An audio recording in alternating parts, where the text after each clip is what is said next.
Beth, você está me ouvindo? Sim. Ah, então tá bom, porque caiu a internet aqui. Oh, meu Deus. Tá.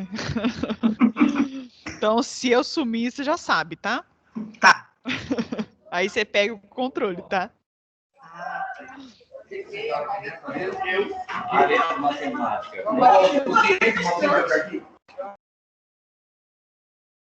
Não sei.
Será que eu tô? Tô. Beth, você já quer começar agora ou quer esperar uns minutinhos? Não. Você tá me ouvindo? Pode Tá? começar. Pode começar. Pode começar, Beth? Senão... hoje eu não posso atrasar, senão não termino. Então tá bom. Tá bom? Obrigada. Ok. Se você quiser já assumir o controle, você pode assumir, tá? E se você quiser passando, que o controle tá com o Fábio. Não, acho que tá comigo já. Já pegou? Acho que sim. Então tá bom. Então vamos dar início então, tá? Tá. Então tá bom. Então, boa tarde, professores, boa tarde, professores coordenadores. Sejam todos bem-vindos a mais uma formação continuada em ATPC da área de matemática. Eu espero que todos estejam bem, com saúde e se cuidando, tá? Para que a nossa formação ocorra de maneira satisfatória, nós precisamos adotar alguns procedimentos. Pedimos, então, que mantenham os microfones desabilitados para evitar interferências durante a formação. E, se possível, também desabilite as câmeras para melhorar a fluidez dos slides. Nessa semana, o Teams está passando por muitos momentos de instabilidade. Assim, se você perceber que não está visualizando os slides ou está sem som, eu peço que você saia e entre novamente na reunião. Normalmente, esse procedimento resolve o problema, ok? Os momentos de interação, eles poderão ocorrer via chat e verbalmente utilizando o recurso de pedir a palavra, tá? Nós ficamos muito felizes com a participação de vocês.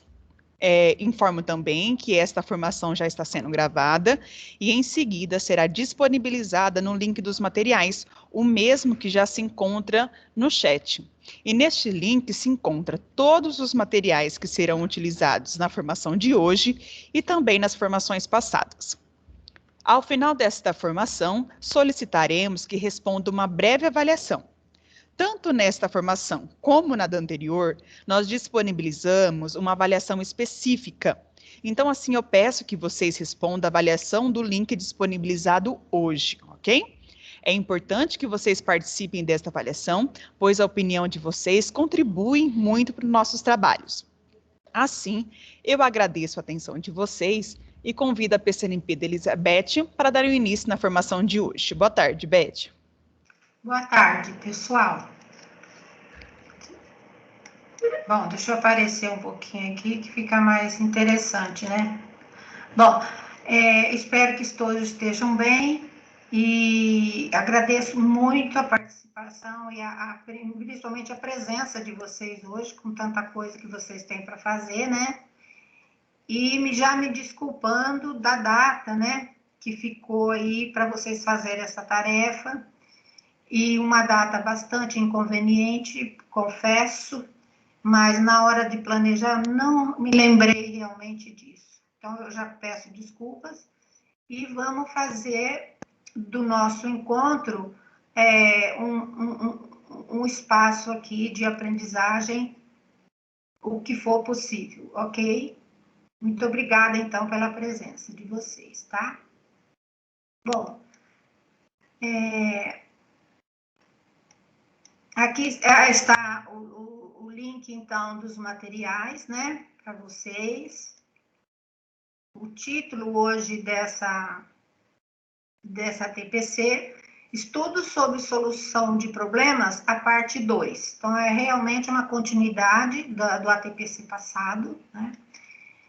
Então, os objetivos para esse encontro são esses daqui: garantir a TPC como espaço de formação, onde o docente será capaz de reconhecer as características dos problemas de cada uma das áreas de conhecimento, a matemática, as ciências da natureza e ciências humanas, aplicar a racionalidade pragmática para a solução de problemas, propor aos estudantes a transferência dos conhecimentos escolares para o cotidiano sem rupturas bruscas e reconhecer, na terceira etapa de aula invertida, a sistematização do aprendizado.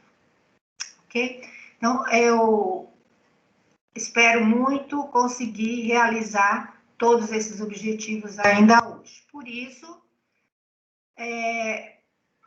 eu vou encurtar bastante, quer dizer, até eliminar algumas etapas que nós já começamos, porque a nossa viagem já começou, né? E que bom que pela resposta de vocês, né, todos já têm um destino certo, todos nós sabemos onde queremos chegar. Isso foi ótimo, né?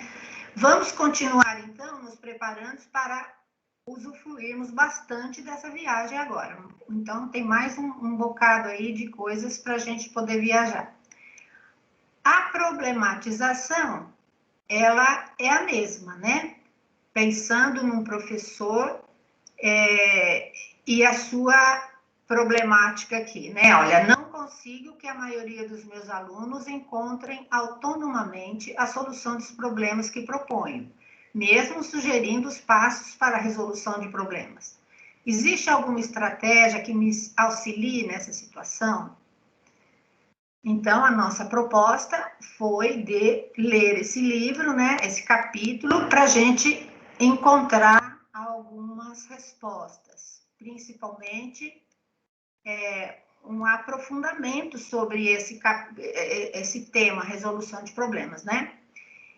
E o levantamento dos conhecimentos prévios, eu já realizei também, porque ao fazer a análise das respostas de vocês na avaliação do TPC anterior, ele é servido de subsídios para concluir que todos entenderam que o estudo proposto tratou-se de um aprofundamento em solução de problemas e a estratégia utilizada no ATPC, da aula invertida, foi muito boa. Então, eu fiquei muito, assim, até surpresa o tanto que foi, assim, positivamente avaliada esse formato, né? Que a gente nunca tinha utilizado e eu tinha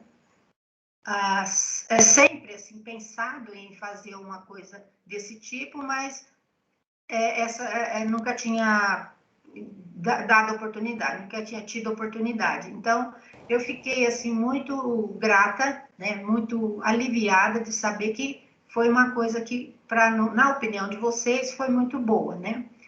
Aliás, muito boa era o menor elogio, era ótimo, excelente, assim, eu fiquei, assim, até impressionada, gostei muito. Que bom que todo mundo gosta de estudar, né? É muito bom. E quanto à aprendizagem, né, eu escolhi uma das respostas que eu achei que ela resumiu bem o primeiro capítulo, né? Quando eu perguntei lá, acho que a primeira pergunta que eu fiz na avaliação, né, afinal, o que você aprendeu com o que nós estudamos hoje, né? Então, eu achei que essa resposta aqui, ela resumiu bem o que foi proposto, né? Para que o aluno consiga resolver problemas, é necessário desenvolver estratégias, mas também conhecer os conceitos e as técnicas de resolução. Eu achei que foi uma síntese, assim, muito boa, né? Gostei muito das respostas que vocês deram. Vocês mostraram que realmente leram. Eu achei, assim, algumas palavras que realmente não constava nos textos. Por exemplo, resolução de problema em grupo, autoavaliação, né? Até então, não se tinha, o autor não se referiu a nada desse tipo. Então, por que eu fiquei um pouco preocupada? Porque, assim, uma das propostas que a gente quer também é que auxilie vocês no concurso, né? E no concurso, quando ele fala que o autor disse tal coisa, você não pode usar outra palavra, tem que ser a que ele usa. Até a palavra conhecimento prévio, ele quase não usa, né? Ele usa muito pouco, não é dele essa expressão conhecimento prévio, né? Mas ele usou uma ou duas vezes só. Então, qual é a ideia, na verdade, desse autor? Né? Mas conhecimento prévio não é a verdade, a gente tem que usar mesmo, né? Mas esse autor, ele não usa, né? Mas ele deu a entender para a gente que o conhecimento prévio, na verdade, são os conceitos e as técnicas de resolução. Então, ele foi um pouquinho mais fundo. Ele não simplesmente citou, olha, preciso dos conhecimentos técnicos para resolver um problema, né? Não, ele foi um pouquinho mais fundo. Ele foi, olha, os conhecimentos, é como se ele dissesse assim para a gente, ó, os conhecimentos prévios são os conceitos, os alunos têm que saber os conceitos de tudo que ele aprende, e as técnicas de resolução, tá certo? Então, cuidado na hora de um concurso para você não utilizar palavras que não são do vocabulário do autor. Aliás, isso é uma das coisas mais difíceis mesmo da parte pedagógica, né? E às vezes também tem muitas outras palavras que nos trazem confusão. Como eu acho muito difícil fazer diferença entre dar sentido e significado. Então, precisa mesmo ficar cuidando um pouco dessa linguagem pedagógica, né? Isso é muito... Vamos dizer, quase que o que elimina uma questão para a gente na parte pedagógica, né? E com o tempo, gente, é só estudando muito, né? Para a gente realmente ir vendo esses pequenos detalhes, né? Bom, então, em continuidade ao ATPC anterior, serão socializadas as últimas questões da parte 1 e a parte 2 do primeiro capítulo do livro A Solução de Problemas, do Juan Inácio Pozo. E a aula invertida, só para lembrar que na metodologia é preciso levar em conta as 3 etapas: a preparação dos estudantes para embarcar no tema, a proposta de uma atividade em grupo para que os alunos possam trocar experiências e informações, e a sistematização, né, dos aprendizados. Vamos ver se a gente consegue fechar isso hoje. Então, nós temos que chegar na 3ª etapa, ok? Bom, continuando então, agora eu já vou fazer assim rapidamente onde nós paramos, depois já vou chamar vocês, tá? Então, vamos lá. O terceiro texto, que foi onde a gente parou, né, a solução de problemas como um processo específico, né, diferença entre especialistas e principiantes, eu vou relembrar aqui o primeiro e mais fundamental pressuposto que a pesquisa concluiu sobre a solução de problemas por especialistas e principiantes. Então, essa questão já foi respondida, e só para relembrar, esse primeiro e mais fundamental pressuposto é que as habilidades e estratégias de solução de problemas são específicas a um determinado domínio, e não por isso dificilmente transferíveis de uma área para outra. Então, aquela ideia de que, vamos dizer assim, é um pouquinho mais difícil para o aluno resolver um problema numa outra área, sendo que ele aprendeu aquilo que ele aprendeu em matemática, né? Então, é difícil para ele aplicar isso aí na outra área. Não é assim tão simples, tá? Ele quer dizer isso, né? O segundo pressuposto diz o seguinte: a maior eficiência na solução de problemas pelos especialistas não seria devido a uma maior capacidade cognitiva geral, e sim aos seus conhecimentos específicos. E ainda que a perícia implica uma utilização ideal dos recursos cognitivos disponíveis na própria área de especialidade. Nomeie quais são as capacidades destacadas por eles, né? Então, a perícia implica numa utilização ideal dos recursos cognitivos disponíveis na própria área de especialidade. Para você ter, então, essa maior eficiência, né, e conseguir ser um perito, né, primeiro você tem que treinar, né, mas para você utilizar os seus recursos, né, de utilização ideal desses recursos, você precisa desenvolver o quê? Uma capacidade de prestar atenção, lembrar, reconhecer, manipular informações e raciocinar sobre elas na própria área de sua especialidade. Então, é isso que o especialista consegue fazer e o principiante não consegue, né? Ele chama de principiante, não chama de estudante nem de aluno, né? Porque a pesquisa foi realizada com esse nome mesmo, né? Terceiro pressuposto, considera que as habilidades de resolução de problemas em geral, a perícia, são efeito da prática. Destaque 2 pontos que caracterizam uma prática eficaz e 2 pontos que caracterizam uma prática não suficiente para aprender a solucionar problemas. Então, também já foi respondida essa questão. E a prática eficaz, os 2 exemplos, né, eu respondendo a questão, seria essa. A prática orientada por princípios conceituais que lhe dão sentido, veja que não é significado, né? Ele vai dar sentido para o aluno esses princípios conceituais, né? Tudo bem.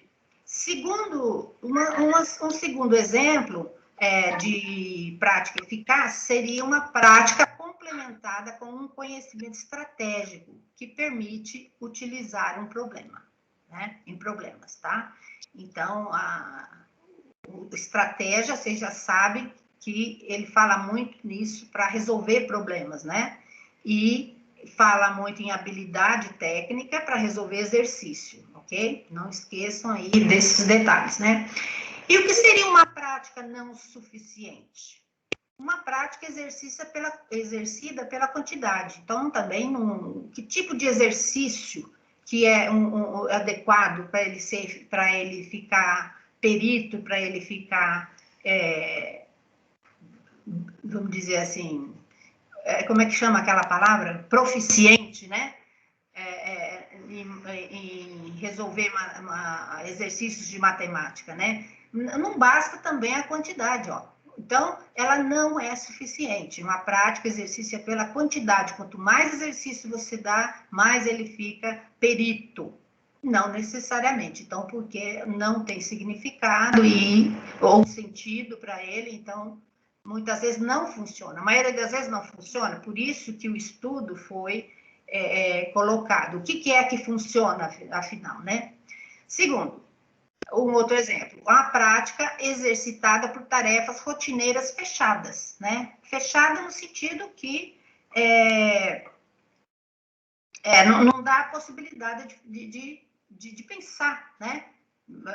Vamos dizer, sair fora da caixinha, não, aquilo é bem fechado, aquilo é só, se eu estou falando de geometria, eu só dou problema de geometria, estou falando de álgebra, eu só dou problema de álgebra, então não sai, né, esses exercícios ficam muito fechados no próprio tema, tá? Então isso também não é suficiente.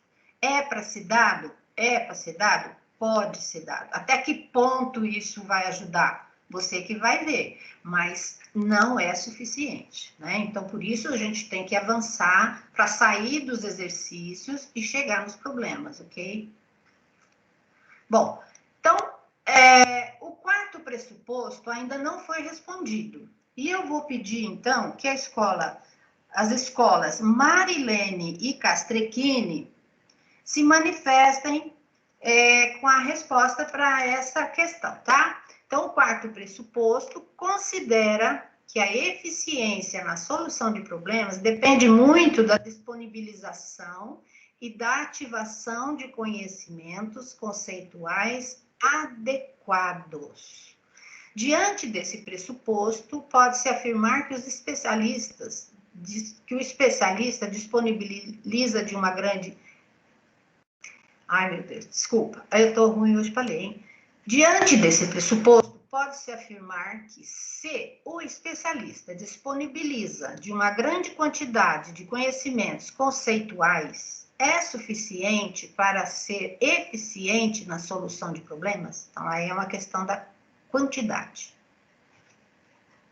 E aí, é suficiente? Bom, eu vou sugerir que o professor Nelson, do Marilene, e a Marisa César Casale, do Castrecchini, se puderem responder, eu agradeço. Estão aí?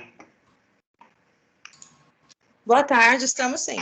Boa tarde. Boa tarde, Elizabeth. Boa tarde. Ô, Nelson, muito bem. Eu acho que eu não os conheço, enfim. Imagina. Se puder abrir a janelinha aí para eu dar uma olhadinha, eu gostaria. Está aparecendo aí? Agora eu estou vendo a Marisa. Não estou vendo o Nelson. É que fica muita gente, não aparece, Nelson. Mas tudo bem. Quer falar primeiro, Marisa? Estou aqui. Fica à vontade. Marisa, quer falar primeiro? Pode falar. Oi. Pode falar. Posso falar? Pode. Bom, de acordo com as informações do texto, já com as palavras específicas do texto, Isso. ele diz o seguinte, né, que a eficiência na solução de problemas, ela depende muito da disponibilidade e da ativação dos conhecimentos específicos, né, conceituais adequados. Ou seja, existirá, sim, uma relação grande entre o domínio das habilidades procedimentais e a aquisição de conhecimentos conceituais. Então, a importância que esse enfoque concede, né, ao conhecimento dos fatos conceitual da solução dada pelos especialistas e pelos principiantes, ela deve não somente à quantidade de informação específica, mas também a disponibilidade de informações que ele se tem na memória na hora da resolução de um problema. Muito bem. Você acrescentaria alguma coisa, Nelson? Então, Elizabeth, o que nós fizemos é mais ou menos seguimos esse caminho aí, tá? Então, nós fizemos o alinhamento com os professores lá da área de matemática e chegamos à seguinte resposta, É notório que o especialista é detentor de uma vasta gama de conhecimentos conceituais, mas isso não é suficiente, porém necessário. É essencial que, além dos conhecimentos conceituais, o especialista tenha domínio das habilidades procedimentais e estratégia para a solução de problemas. Embora os alunos não precisem ser especialistas, Reconhecemos que criar repertório com meios eficazes para resolver problemas concretos cotidianos, trazendo metodologias que promovam a formação de um cidadão crítico e reflexivo, e associando conhecimentos conceituais a habilidades procedimentais, significando e adquirindo o hábito de propor problemas e de resolvê-lo como forma de aprender. Essa foi a nossa resposta, que nós estudamos o texto e chegamos a isso. Eu acho que completou, né? Porque fica muito claro toda a fala dele, que ele vai e volta, né? Ele tem muito de que não é só isso, também é aquilo, né? E ele vai acrescentando, ele fala, tem muito esse modo de escrever. E então, o que ele quer dizer é isso mesmo que vocês falaram. Não adianta achar que uma coisa resolve, né? Basta a ativação de conceitos, basta a técnica, né? Basta isso, basta aquilo, não basta. Tem que ser um monte de coisa, né? Que o especialista sabe. E o que ele tem que ele faz bem?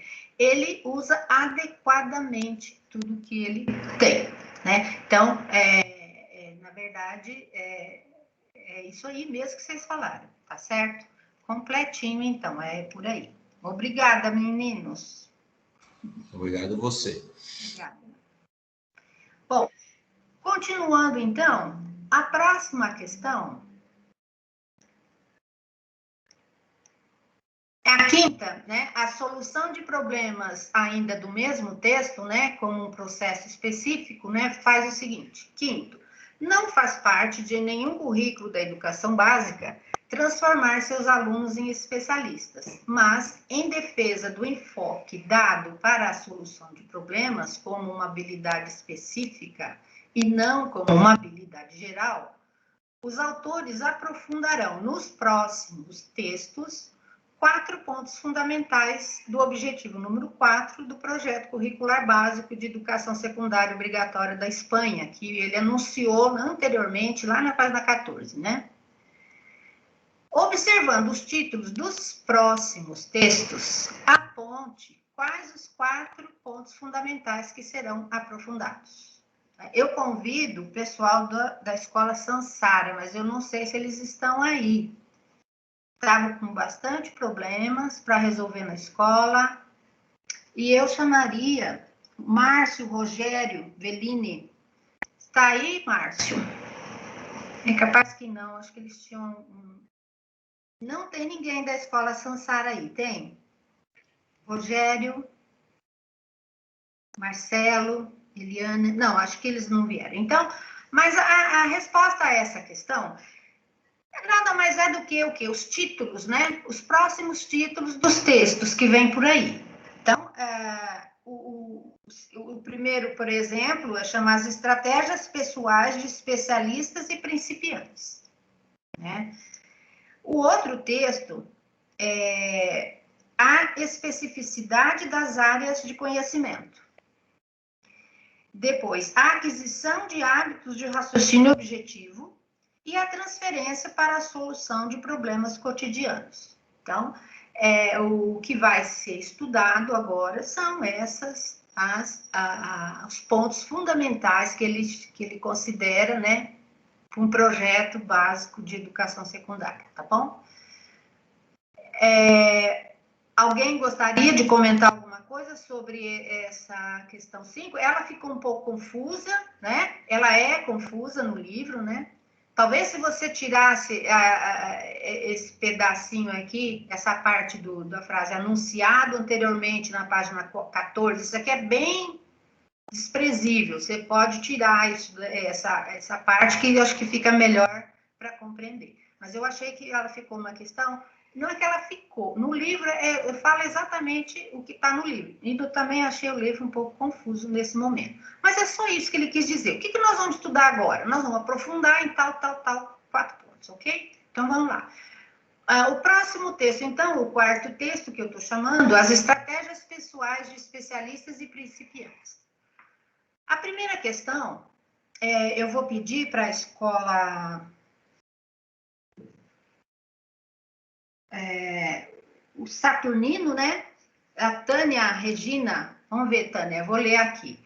A superioridade de especialistas na solução de problema foi observada porque eles são mais rápidos e cometem menos erros do que os principiantes. Cite 2 argumentos defendidos pelos autores para que essa superioridade ocorra. A Escola Silvério também está...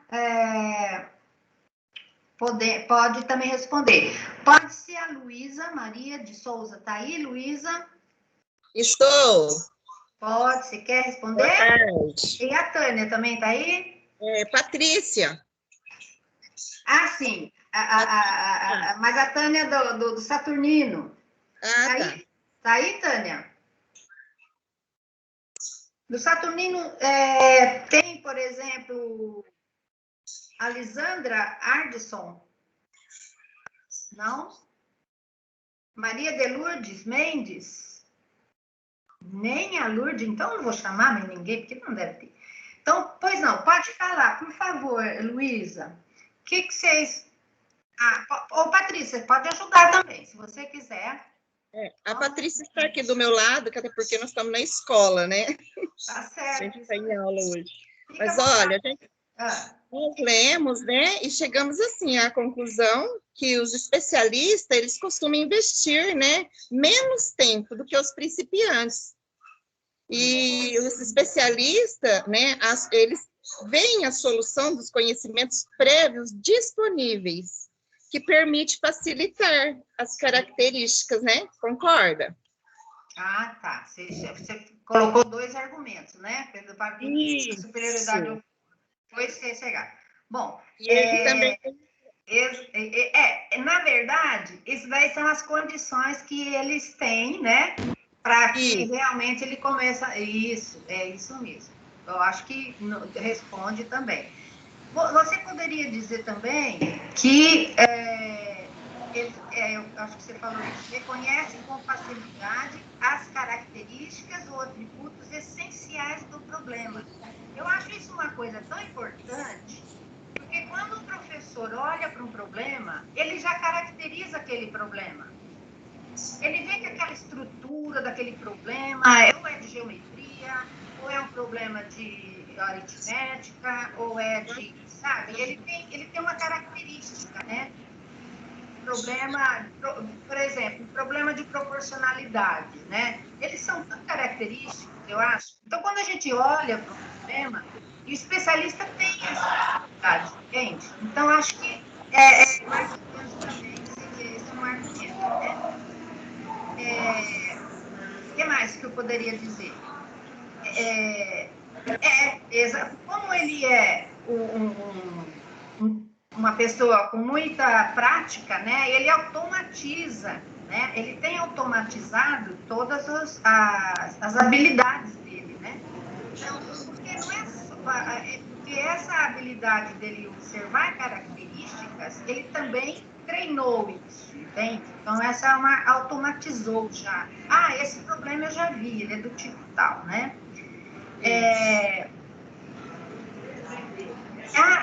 Ele logo quer... Por que ele faz isso? Porque ele logo quer transformar aquele problema numa coisa que já viu.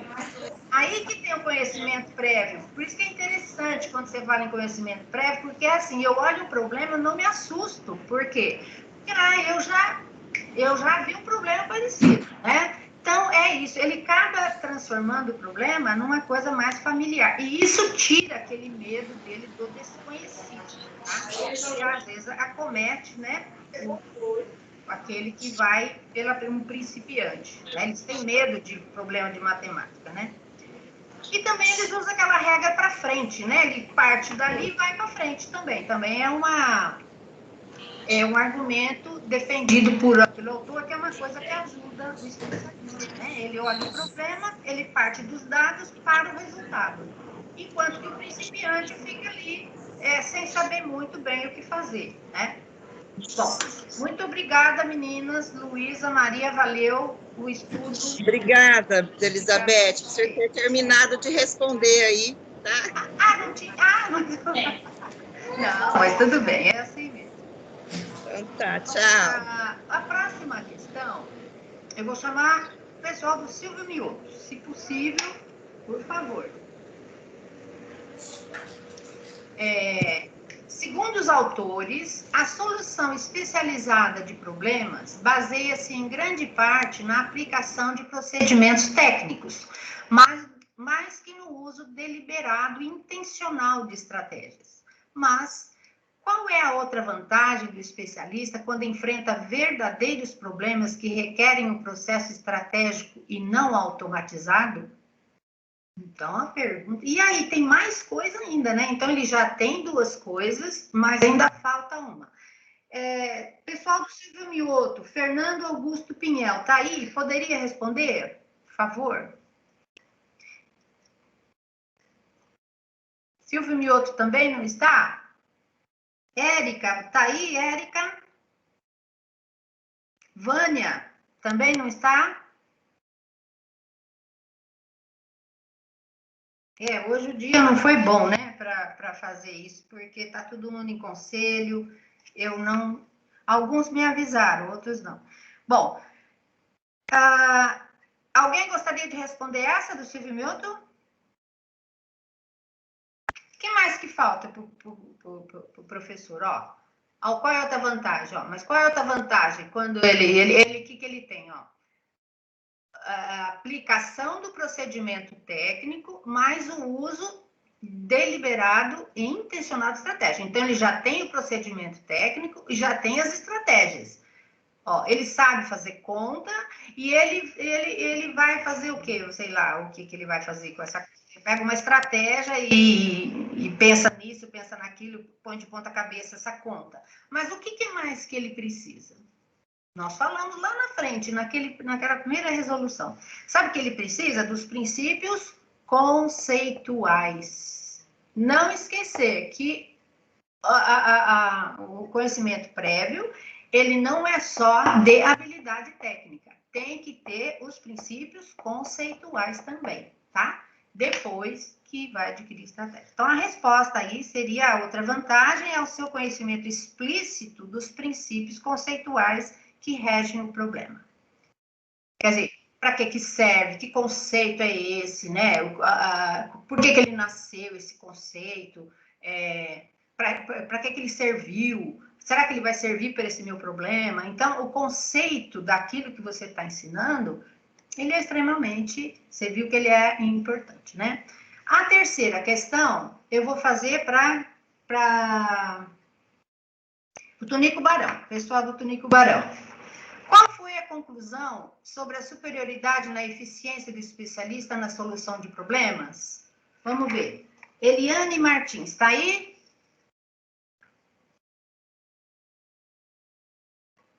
Eliana, né? Eliana Martins. Está aí, pessoal do Tunico Barão? Eduardo Rodrigues Nunes. Nem o Marco Antônio? Beth, estamos aqui sim, Beth. Por favor. Então agora escolha. Qual de vocês gostaria de responder essa questão? Pode ser. Então, posso falar? Pode sim. Nós ficamos com a questão 3, que ele pergunta qual foi a conclusão sobre a superioridade entre especialistas na solução de problemas. Isso. Aí, lemos os capítulos que você enviou para a gente e a gente chegou à seguinte conclusão. Dependendo da natureza do problema, conhecimento prévio que tenha a respeito deles. Os especialistas baseiam seu maior rendimento numa acumulação de informações específicas, no caso de problemas simples, ou então no maior conhecimento conceitual, num maior controle estratégico que lhes permite enfrentar situações parcialmente novas ou desconhecidas. Ou seja, maior domínio da base do conhecimento específico, por isso habilidade para solucionar problemas, segundo esse enfoque, para cada campo ou domínio do conhecimento. Muito bom. É isso, exatamente isso, né? É o domínio de procedimentos técnicos e princípios conceituais, né? A conclusão é essa, que não basta uma outra coisa. E aí que está a superioridade dos especialistas, porque ele é exatamente especialista nisso, né? Ele é especialista nisso, né? Dos conceitos daquele campo de conhecimento, ele é especialista nas habilidades técnicas necessárias para aquilo, né? Então, é isso aí, tá certo? É igual a gente discutiu aqui, que é o médico, você vai procurar um médico, dependendo do seu problema, o clínico geral não consegue resolver. Ele te manda para um especialista, e o especialista conhece aquilo a fundo. Isso. Então, o que é? O maior conhecimento prévio sobre o assunto. Isso mesmo, exatamente. O especialista tem essa superioridade na solução de problema, porque ele conhece o conceito, o tema, assunto. Por isso que, às vezes, a nossa área, nós estamos aqui na escola de ensino médio, às vezes o professor especialista dentro do campo, da área dele, tem um maior rendimento, consegue atacar o problema com maior eficiência. Foi essa conclusão que a gente chegou no grupo, estudando essa questão. Muito bem, eu também concordo com isso com vocês, tá? Ótimo, muito obrigada pela participação. De nada. Agora, então, vamos ao 5º texto. A especificidade das áreas de conhecimento. Eu vou chamar a escola Conceição Basso, né? Para responder essa questão. Responder a questão. Oi? Bom, então, primeira questão. Como foi visto no texto anterior, as estratégias de solução de problemas dependem de cada área do currículo. A matemática é a área mais comumente identificada com solução de problemas, principalmente porque realiza o maior... Eu quase não estou ouvindo ela. Muito ruim, eu entrei por aqui, caiu a conexão. Fátima, acho que você está ligado. Aí, obrigada. Principalmente porque realiza o maior número de trabalhos de pesquisa com o rótulo Solução de Problemas. Descreva o que os autores consideram determinante para que a matemática ocupe esta posição de destaque nestas pesquisas. Então, do Conceição Basso... Ah, a Fátima já abriu o microfone lá, eu acho que é a Fátima do Conceição Basso. Matheus, você está aí para responder? Matheus, da Escola Conceição Basso. Ah, o Marcos Antônio aqui, ó. Pode ser você, Marcos. Marcos Antônio Fernandes também, pode ser.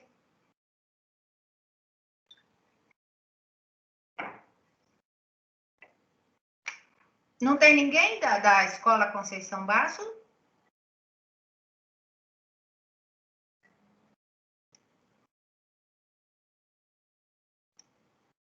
Não? Acho que só ficou a escola mesmo para responder, né?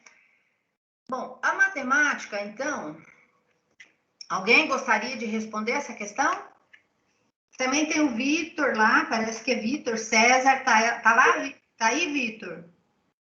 A Márcia Queiroz. A Márcia... Eu estou.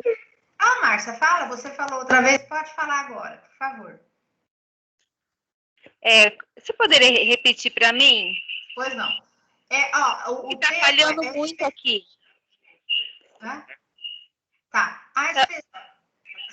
Nossa, eu não tô conseguindo te entender, Elizabeth. Nós estamos com a questão 1 do texto, a especificidade das áreas de conhecimento. Ok? Meu Deus. Às vezes, aqui para mim aqui não tá aparecendo nada, olha. Tá dando, como é que chama aquele...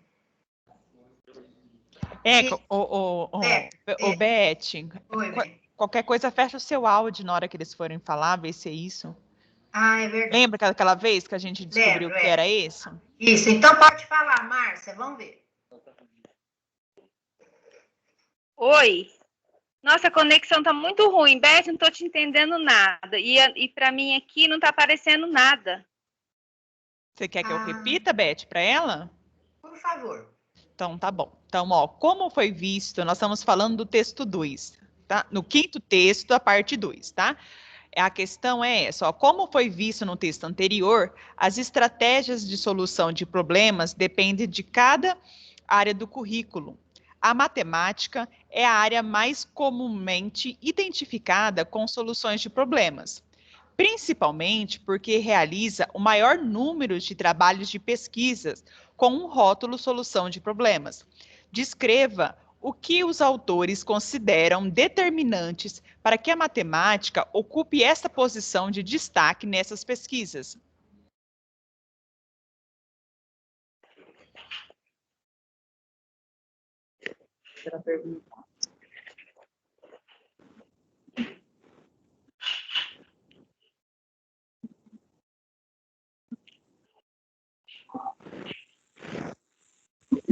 A conexão tá ruim.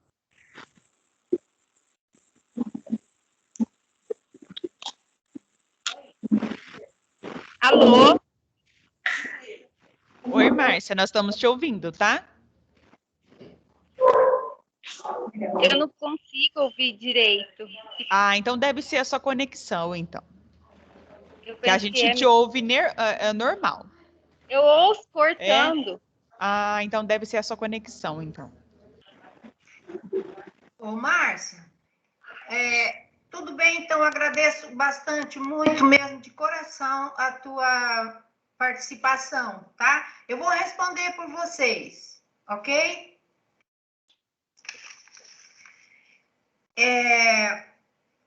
Eu diria, então, que... Oi? É a Rosilene, aqui do Tatnuri. Eu e as minhas colegas, a gente respondeu essa pergunta. Você quer que a gente fala?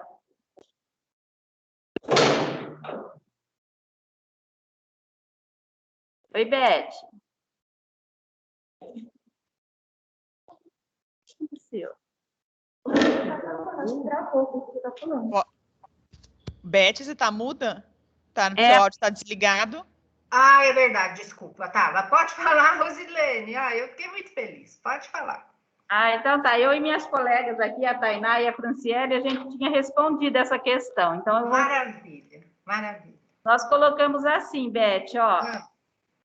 A matemática, ela ocupa esta posição de destaque nessas pesquisas, porque ela é uma disciplina eminentemente formal ou abstrata, na qual a influência do conteúdo temático se vê minimizada, permitindo apresentar problemas bem definidos, onde a sequência correta de procedimentos é a chave do sucesso na resolução dos mesmos. Exatamente. Então, você percebe que é uma especificidade da matemática, né? Ela ser formal e abstrata, e ela é fechada, né? Um campo fechado. Isso. É isso mesmo, Rosilene. Você sabe que eu acho que matemática, ela tem um campo de conhecimento que ele é limitado, gente. Quem já faz tempo que dá aula, e quem já passou por muitas e muitas classes dando aula lá do 6º ano ao 3º ano de ensino médio, você vai ver que você começa a ter um domínio da matemática, do ensino básico, que acaba, né? Então, diz assim, chega uma hora e você fala, nossa, eu acho que não tem mais um problema assim tão difícil para mim, porque esses problemas do ensino, da educação básica, você acaba dominando, entende? Por isso que ela é um corpo de conhecimentos fechado mesmo, né? Então, a minha recomendação é exatamente essa. Essa é uma característica que facilita o nosso trabalho. E você não pode desanimar, né? Você tem que tá sempre em contato, fazendo problemas, tudo, mas é isso, tá? E aquela coisa que a gente sabe, né? Ela é formal, ela é abstrata, é uma característica dela ser assim. Então, não adianta, assim, fugir, né? Porque ela tem que ser formalizada também, né? Às vezes a gente quer colocar muito, às vezes, as nossas palavras, a nossa linguagem comum, e não dá muito certo, né, gente? Não dá muito certo, porque facilita demais, às vezes, e acaba no erro, né? Acaba errando, porque, ao mesmo tempo, a matemática é muito rígida, Se você esquece aquela história assim, tem que ser o denominador. Vamos supor, você elaborou uma questão, tá, com equações algébricas. Só que você esqueceu de colocar que o x, né, no denominador é diferente de zero. Então, pronto, já perdeu a formalidade que deveria, né? Aquele cuidado que a gente tem que ter para propor. Mas isso dificulta para o aluno. Não, mas ele dificulta a primeira vez, a segunda ele vê, a terceira ele vai ver. É uma questão, a perícia vem da prática, né? Então, tem que ver várias vezes que você está fazendo aquele mesmo procedimento. Então, para ele vai acabar incorporando, né? Mas é isso mesmo, Rosilene, muito obrigada, viu? Essa professora, Beth, foi boa. Eu sempre aprendi muito com você que a gente tem que, na matemática, a gente tem que tomar muito cuidado na hora de inventar, né? É, isso aí. Tem dúvida? Pega o livro. Exatamente. Exatamente. Beth, obrigada, viu? Nada, obrigada a você. Agradeço demais. Bom, agora nós vamos para outra questão, que é a segunda pergunta. O que os trabalhos de pesquisa estão mostrando com relação à solução de problemas não quantitativos, por exemplo, geométricos? Quem vai responder essa pergunta é o pessoal do Manuel dos Santos, né? Isso. Eu convido aí, a Edneia, tá aí, Edneia? Acho que a Silene participou da aula passada. Ô, Beth, só para você não se perder, tá? Já deu metade, tá bom? Ah, tá bom, obrigada. Olha, deu certinho, parece, né? Então, vamos lá, obrigada mesmo. Edneia, você quer responder? Ou a Silene? Alguém da Escola Manuel dos Santos está aí?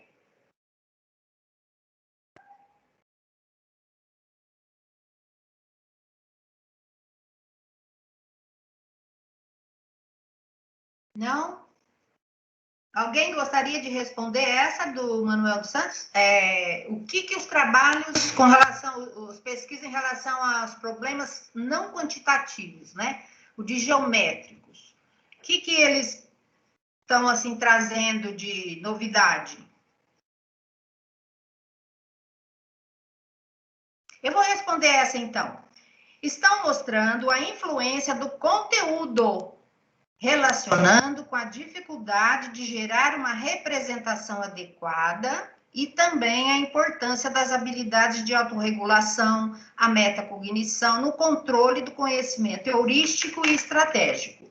Por quê? Porque a geometria, diferentemente dos problemas quantitativos, ela envolve, além ela tem uma característica de um pensamento hipotético dedutivo, que ele vai falar lá na frente, e ela é uma área da matemática que ela é mais parecida, né, com outras áreas. Então, o pensamento geométrico, ele usa mais ela é formal, além de ser formal, abstrata, ela ainda acrescenta mais esse lado de raciocínio hipotético dedutivo. Logo, ele é um problema que vai envolver linguagem, né? A linguagem da geometria, ele vai se basear em axiomas, ele vai se basear em teoremas, tudo, mas ele tem uma característica, nessa parte, ele exige mais ainda do aluno. Para ele fazer realmente uma geometria dos livros, que se espera, né, de um pensamento geométrico, envolve bem mais coisas. Até ele fala aqui, ó, da autorregulação, a metacognição, no controle de conhecimento heurístico e estratégico. Heurístico é que vem da experiência, né? Aquele pensamento que ele fala, não, vou fazer desse jeito porque eu acho que é assim. Eu já imagino que seja assim, não é intuitivo, mas é uma experiência. Eu já vi em algum lugar, né? E então é um tipo de raciocínio que ele acrescenta mais coisas ainda, tá? Então, é isso aí. Bom. Ô, Beth, pois não. Edneia, desculpa de eu não ter entrado no momento que você me chamou. A Ah, diretora estava colocando um recado no grupo que eles mudaram a data do conselho. E hoje, realmente, é aquele dia que nós estamos desesperados, porque o conselho está marcado para amanhã e a sede não está deixando digitar as notas. Eu sei, está todo mundo... colocou isso lá, eu estava conversando com isso com a coordenadora, porque graças a Deus adiou essas datas. Aí, na hora que você ouvisse eu falando meu nome, eu tinha me perdido na questão. Mas aí depois, a hora que eu me encontrei, você já estava dando a resposta. Mas nós respondemos em grupo exatamente isso que você falou, só que de uma maneirinha mais resumidinha, sabe? Vamos ver. Eles estão mostrando não somente a influência dos conteúdos na resolução das tarefas.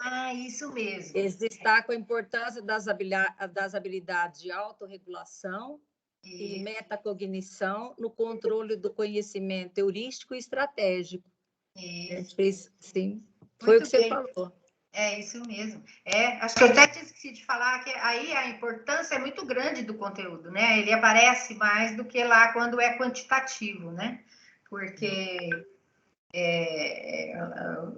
eu não sei nem explicar muito bem por quê, mas aqui ele está dizendo que as pesquisas estão dizendo isso, né? Bom, até a gente ficar especialista também, né, em resolução de problema, hein, não vai demorar muito, né, para nós ficar bom mesmo isso aqui. Muito obrigada, Edneia, parabéns pelas discussões aí, ok? Bom, vamos então à terceira questão. Opa, tá aqui mesmo, né? A terceira questão é a escola Elas que vai responder. Então, vamos lá. Para descrever as características dos problemas da área de ciências da natureza, os autores promovem uma reflexão a partir de um problema onde o aluno deverá calcular o retrocesso de uma arma de ar comprimido. Nesses termos, no entanto, o problema não passa de uma tarefa de matemática, dizem eles. Então, explique quais são as características de um verdadeiro problema da área de ciências da natureza. O Elas, posso chamar... Deixa eu ver aqui. Por acaso, o Joilson está aí? Oi. Gostaria de responder, Joilson? Sim, posso. Por favor. Essa foi uma questão que nós discutimos. Oi, sumiu o teu som. Só para mim que sumiu? Não, sumiu para o grupo todo, eu acho. Joilson, deixa eu ver o áudio dele, deixa eu ver se tá aberto, mas não sei, deve ter saído. Temos muito. Estão me ligando. Aí deu uma bloqueada voltou. aqui, tem alguém me ligando nesse momento. Tá. Mas, já vou falar. Exigimos uma maior dedicação à solução de problemas conceituais ou qualitativos. Ou seja, compreender e explicar situações científicas e cotidianas a partir dos conceitos da ciência. Na medida do possível, praticar procedimentos cujos princípios ou regras conceituais subjacentes ele consegue entender. O aluno deve recorrer a um raciocínio hipotético e dedutivo que lhe permita formular e comprovar hipóteses explicativas sobre o processo e o retrocesso da arma. Deve ser desmembrado num conjunto de habilidades e estratégias.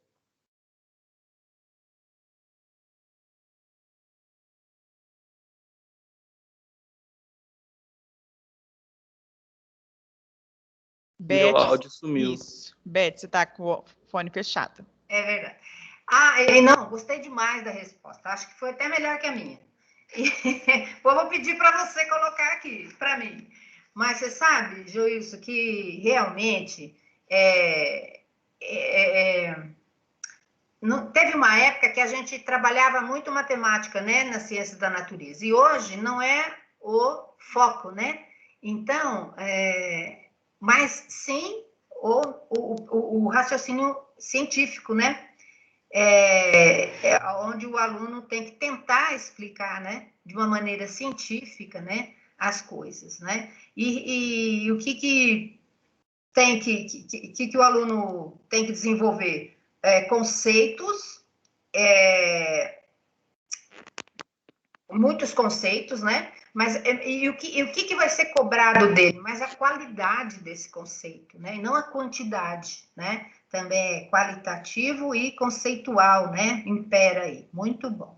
É isso mesmo, né? E, enfim, de resolver problemas científicos, certo?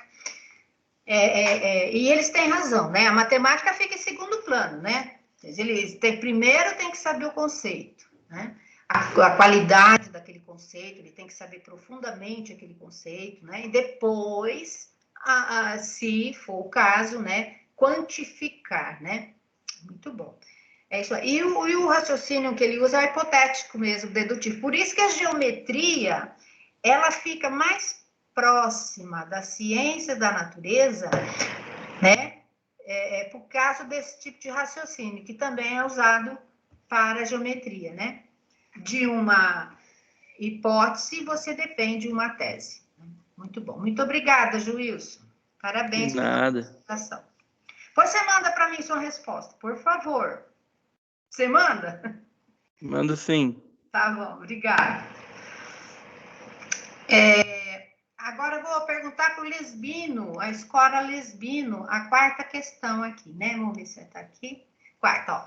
As estratégias aplicadas às ciências da natureza sobre o pensamento formal do Piaget para a solução de problemas foram logo comprovadas que não seriam adequadas aos problemas da área de ciências sociais. No âmbito da solução de problemas, quais seriam as características dessa área? Do Lesbino, deixa eu ver. Grace, você está aí? Grace ou a Cleide? Parece que o Ederson participou a semana passada. Oi, pessoal. Oi. Tá ouvindo? Estou ouvindo. Pode falar, é a Grace? Isso. Ai, que bom te ouvir. Pode falar. Então, Beth, nós aqui, né, ontem a gente se reuniu, né? Eu, a Cleide, o Ederson,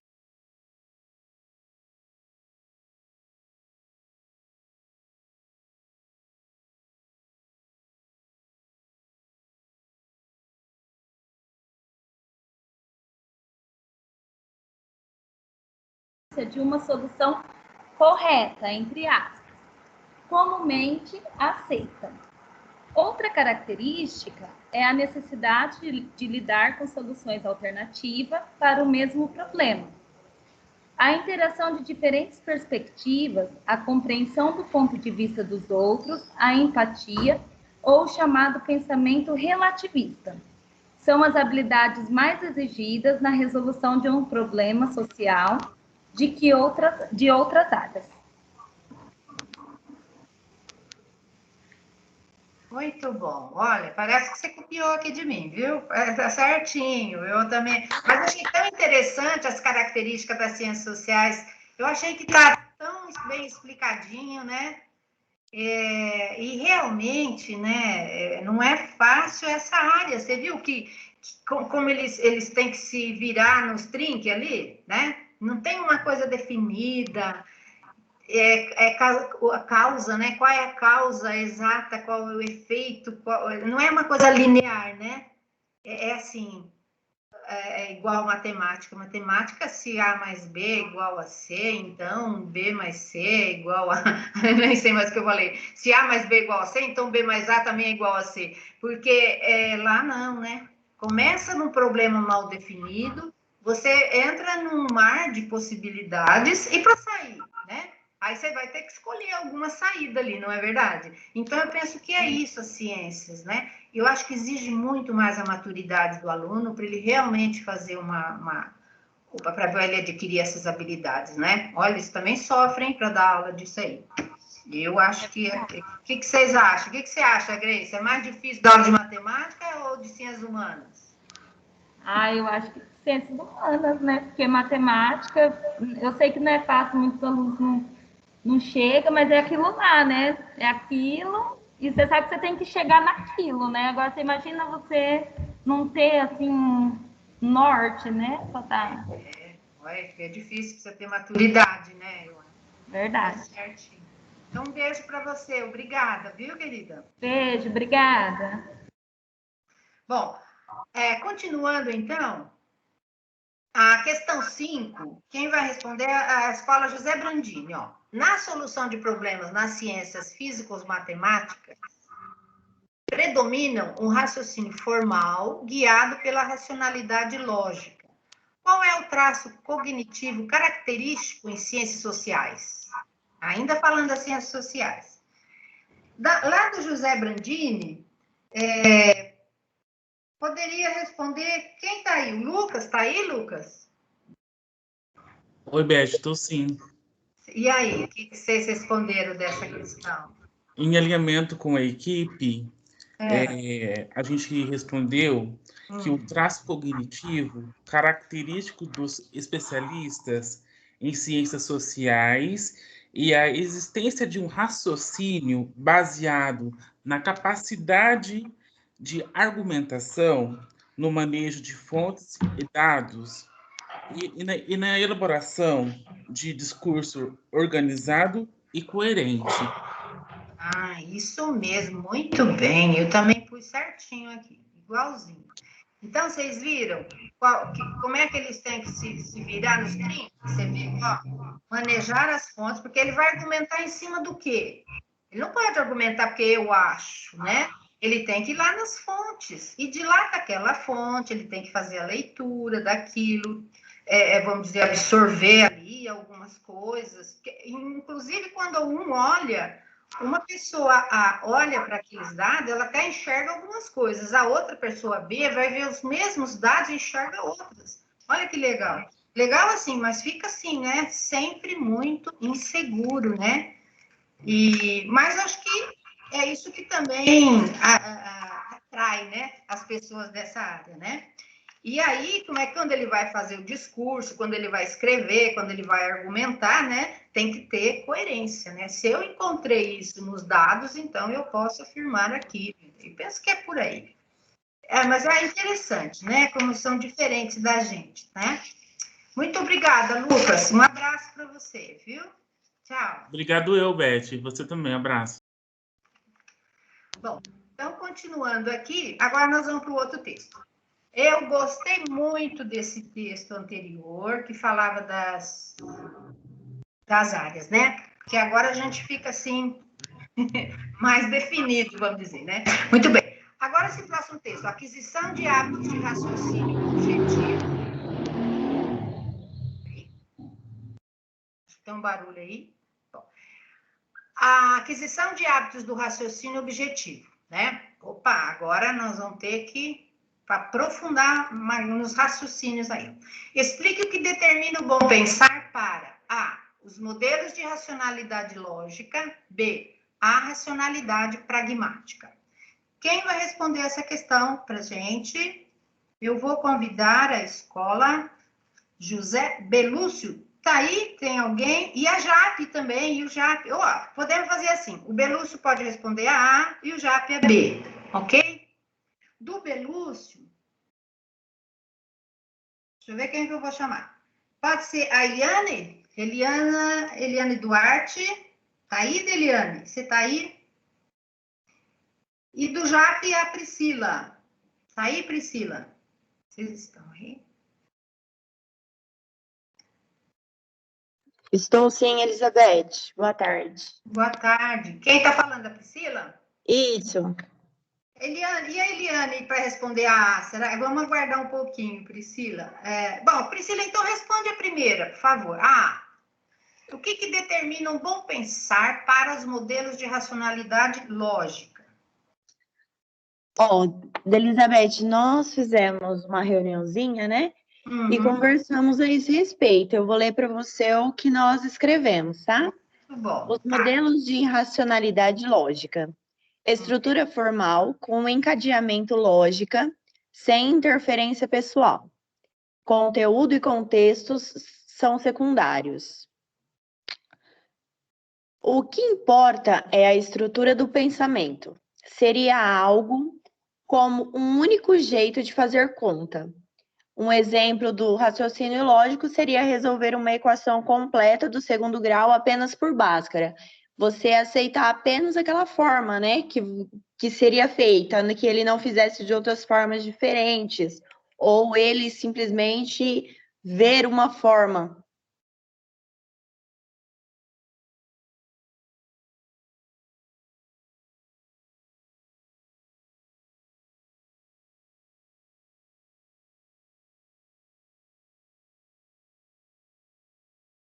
Elizabeth, tá mudo o microfone. Desculpa, ai meu Deus, mais chato que isso, né? Então, é isso mesmo, viu, Priscila? A racionalidade lógica, ela parece estar acima de tudo, não é verdade? Está acima do contexto, está acima do conteúdo, está acima não importa a estrutura semântica, né? Quer dizer, o que é a estrutura semântica? É o significado de cada palavra, não. O raciocínio é acima, parece, né? Parece que resolve tudo, né? A professora Ângela, Beth, pediu a palavra? Pois não. Ângela, pode falar, bem. Oi, Beth. É que eu li aí em algum ponto, agora eu estou tentando achar no texto e não acho, não sei se eu inventei, é que eles não consideram os conteúdos e as crenças pessoais relevantes para a resolução do problema. Isso, exatamente. Por isso que eu digo, ele está acima de crenças, né? O raciocínio lógico, como se ele fosse, assim, um raciocínio acima de qualquer suspeita, né? Não, olha, né? Existe, esse raciocínio é importante? Ele é importante, né? Não vamos menosprezar de jeito nenhum, porque nós precisamos até da lógica, né? Existe toda uma estrutura lógica no nosso... na nossa área, né? Existe uma matéria específica para a gente aprender lógica, né? E ajuda em muitas coisas, né? Então, mas ele está querendo definir aqui o que é um raciocínio lógico. Então, lógico é isso, é que está acima de contexto, de crença, né? De qualquer coisa aí. Muito obrigada, meninas, tá certinho. Eu até vou ler aqui, porque eu pesquisei o que são estruturas semânticas, né? Estruturas semânticas são mais determinantes que a forma de resolver. Então, é por isso que ele fala isso, né? Por que é semântica? A semântica é o estudo do significado nos mais diversos níveis do discurso, estudando como a estrutura dos sons. Então, semântica é o estudo do significado nos mais diversos níveis do discurso. Então, quando eu falo mais alto, quando eu falo mais baixo, quando eu falo uma sílaba, né? Eu estou querendo dar um tom, palavras, né? As palavras, né? E enunciados impactam o significado. Isso é semântica, quando você,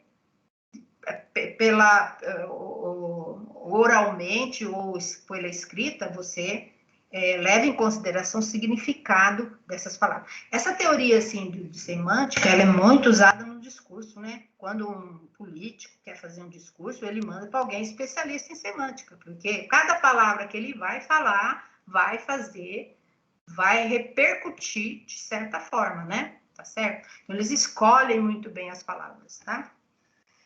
E eu sempre leio sobre isso, mas sempre esqueço o que é, porque eu confundo com outras palavras, né? Eu estou falando aqui também para ver se entra na minha cabeça. Muito bem. E a racionalidade pragmática? A racionalidade pragmática. Belúcio, tem alguém do Belúcio aí que queira responder? Ou não tem ninguém aí? Luciana, você está aí? Aline? Aline, tá aí, Aline?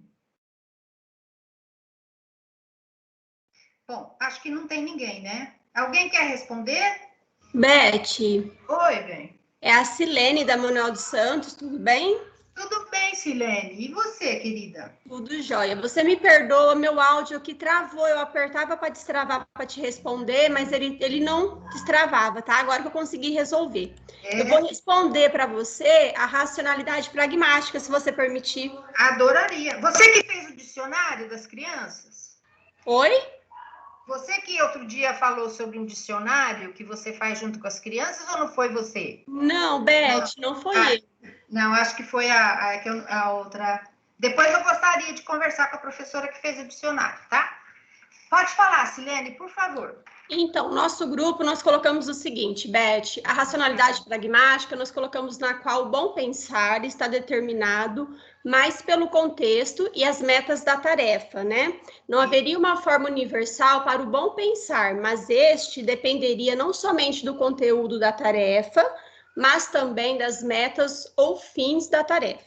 Todos estes fatores condicionam o que se considera social ou contextualmente uma solução correta em um modelo, em um momento dado. Passo a palavra, Beth, obrigada. Muito bem, Silene, é isso. Então, acho que você acabou lendo aqui que o não, mas não tem esse não. Esse dependeria do conteúdo e das metas, né? O pragmático é aquele pragmático, ele quer resultado. Aquele resultado do contexto. Eu estou aqui no momento de pandemia, eu preciso resolver esse problema, né? E eu quero tal resultado. Então, eu tenho uma meta, né? Mas isso na pandemia, mas fora da pandemia, é outro contexto. Então, eu também levo em consideração esse outro contexto e traço uma outra meta. É mais ou menos o que acontece com os nossos IDEB da vida, né? Isso é uma racionalidade pragmática. A pessoa pragmática, ela que acredita só naquilo, no fazer, né? Ela não é muito de ficar pensando, né? Ela gosta de fazer e obter resultados. Pensando nisso, você vai... nunca mais vai esquecer o que é racionalidade pragmática, né? Que é desse jeitinho aí. Muito bem, muito obrigada, Silene, agradeço de coração, viu, bem? Bom, agora vamos à outra questão. Em que constitui... Beth, Adriele, desculpa atrapalhar mais uma vez. Pois não, já está acabando, 15 né? minutinhos, isso, tá? Então, vamos lá, isso mesmo. Em que constitui, segundo a psicologia do raciocínio, o raciocínio intuitivo? Quem gostaria de... a Joanita e o Trazi. Pode responder isso aqui, né? Deixa eu ver quem que é. É isso mesmo. Do Joanita, poderia ser... Ângela, pode falar, meu bem. Você está aí mesmo. E o Trazi pode ser o Emerson. De Elizabeth, você me ama. Eu amo você sabe disso. Ó, vamos lá. Falar a verdade para você, eu não tive muito tempo para ler o texto. Eu comecei a ler o texto, pelas indagações que eu fiz para você percebeu que eu comecei a ler o texto ontem. Por causa da correria que a gente está na escola, né? Eu sei, eu entendo. Então, eu separei algumas coisinhas aqui que eu achei relevante a respeito dessa questão. Então, aqui diz que a psicologia do raciocínio, ela tem mostrado a existência de algumas formas de raciocínio intuitivo, que todos usamos habitualmente na vida cotidiana. E que, por sua natureza, diferem bastante dos tipos de raciocínio que costumam ser exigidos na sala de aula. Consistiriam basicamente em regras intuitivas, facilmente acessíveis e muito econômicas cognitivamente, que permitiriam reduzir situações novas ou complexas e exercícios de tarefas conhecidos, de tal forma que alcançasse com o menor custo possível uma solução coerente dos conhecimentos disponíveis, contextos e metas de tarefa. Foi isso que eu separei. Perfeito. Foi igual assim que eu pus aqui também. E ele também é conhecido como heurístico, né? Isso. Heurístico, né? Porque é mais da experiência. Isso. Muito obrigada. Um beijo para você também. Tchau. Você também, Beth. Tchau. Bom, então vamos lá agora. O texto até usa o termo que ele independe da escolarização, né? Ele é independente da escolarização. Mesmo que a pessoa não tenha ido à escola, ele vai ter esse conhecimento aí, esse raciocínio intuitivo. Exatamente. E é isso que, por exemplo, a área de ciências da natureza pode utilizar muito isso. Nós também podemos, mas isso para nós fica muito mais lá no ciclo 1, né? Essa coisa mais intuitiva. Lógico que a gente também vai utilizando outras experiências dele, intuitivamente. Aliás, a maioria dos alunos adora essa coisa intuitiva, né? Tô achando que aqui é demais, e vai no mais. E ele fica só no intuitivo, né, Edneia? É verdade. Isso sim, né? Bom, Então, a terceira questão. Segundo os autores, o ensino da solução de problemas deve promover e consolidar o uso de novas formas de raciocínio nas diferentes áreas do currículo, a saber, o raciocínio quantitativo, científico, o causal. E é para citar exemplo de seu uso. Então, vamos lá. Quem ficou de responder essa questão? A Escola Hilda e o Haroldo. Quem é que gostaria da Escola Hilda de responder? E o Haroldo? No Hilda pode ser a Vanusa, a Márcia, porque eu acho que o Henrique, o Fernando... no Haroldo pode ser a Meira, o Roberto, Maria Selma, o Luciano... Quem está aí? Quem está aí? Para me falar sobre a questão 3.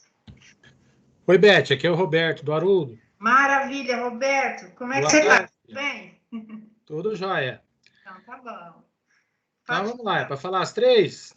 Fala uma, depois eu vou chamar outro. Fala uma. Ok. Falar. Então, vamos lá, raciocínio quantitativo. Temos aí um exemplo que são as formas de raciocínio proporcional, probabilístico e correlacional, necessárias para resolver não somente problemas matemáticos e estatísticos, mas também para fazê-lo em física, química, biologia, economia, psicologia ou geografia. Muito bem, é isso mesmo. Também pus aqui, igualzinho. É isso mesmo. É quantitativo mesmo, né? Eu falo quantificar as coisas, faz parte, né, desse nosso métier aí. Muito obrigada, Roberto. Um abraço. Bom, tem mais alguém aí que queira, do Haroldo, que queira falar sobre o raciocínio científico, ou do Belu, do Hilda? Márcia, você está aí, Vanusa? Mesmo o Fernando. Estão tão quietinhos, são tão tímidos.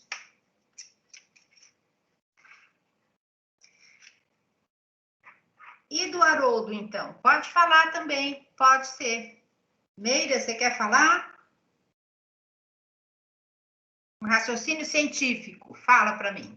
Isso, Beth, quando nós reunimos hoje, assim, já estava fazendo a leitura e hoje de manhã no ATPCA reunimos para fazer isso aqui. Nós achamos elas, assim, bem complexo aqui, né? Tentamos ir um pouquinho até mais a fundo, além do que o autor falava aqui.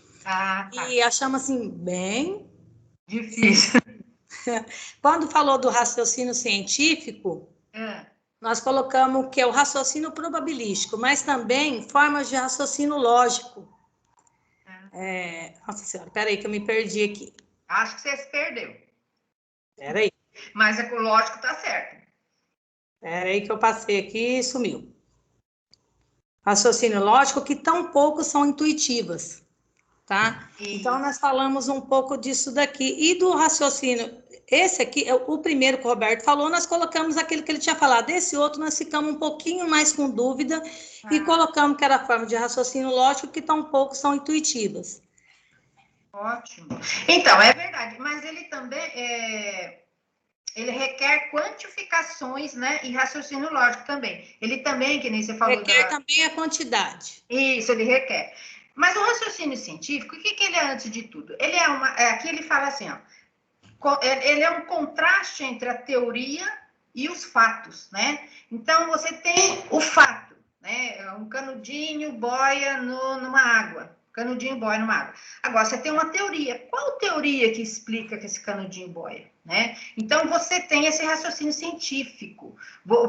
Mas, se você observou que o canudinho ficou lá boiando na água, né? Você vai tentar explicar, né? Então, é aqui que vem a teoria.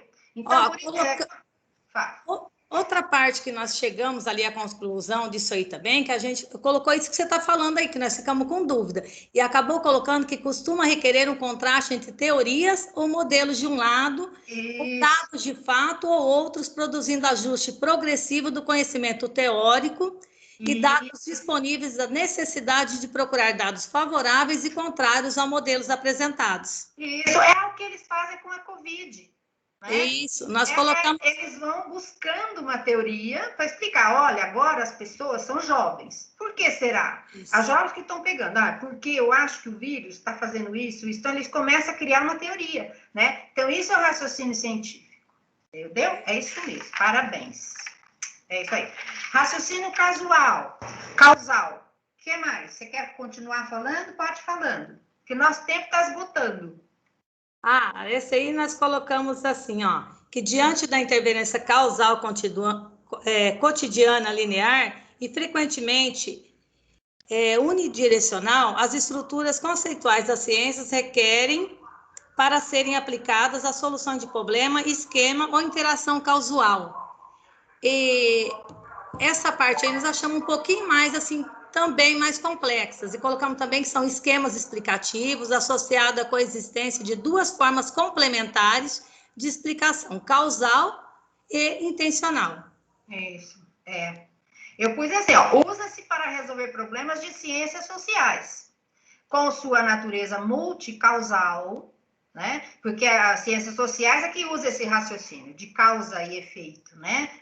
Apesar que a ciência também usa, mas é multicausal, coexistindo de duas formas complementares, que nem você falou, de explicação, casual e intencional, requerendo para isso estratégias muito específicas, né? Casual e intencional, muitas vezes intencional. Então, esse é um raciocínio mesmo, tá certo isso aí. Okay? Raciocínio muito complicado. Não é fácil. Porque a gente não é da área ainda, fica difícil. Obrigada, gente, um beijo. Bom, eu acho que está faltando muito pouco aqui para a gente comer. Faltou a última, né? Do Fernando Barbosa Lima. Tem como responder para a gente?